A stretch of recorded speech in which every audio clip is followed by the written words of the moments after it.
Blackstone Audio presents A Very English Scandal. Sex, Lies, and a Murder Plot at the Heart of the Establishment by John Preston.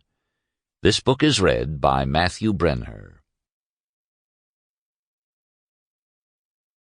To Millie and Joseph.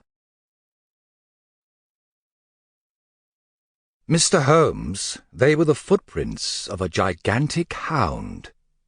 Arthur Conan Doyle, The Hound of the Baskervilles. Part 1. 1.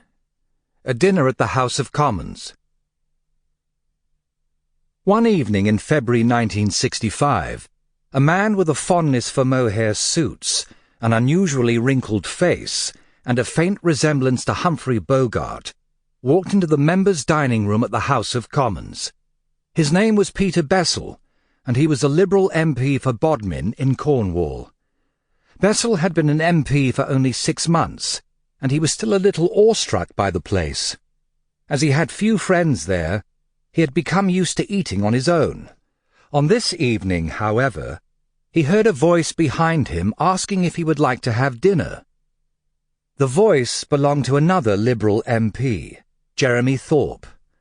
Although he was almost 8 years younger than Bessel, Thorpe had been in Parliament since 1959.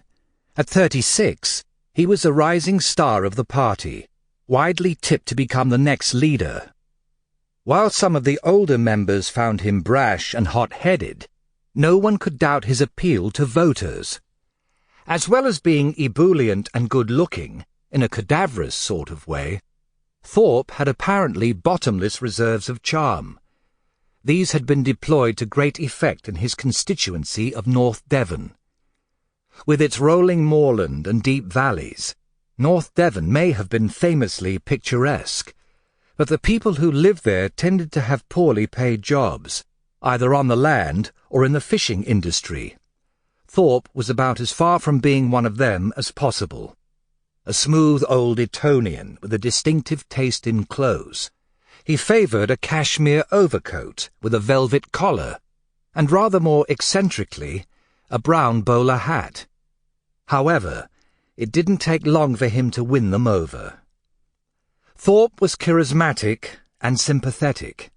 He also had an extraordinary knack for remembering people's names, and for making them feel that their problems were especially close to his heart. With his arms thrown wide, and an enormous grin on his face, he would bear down on his would-be Sample complete. Ready to continue?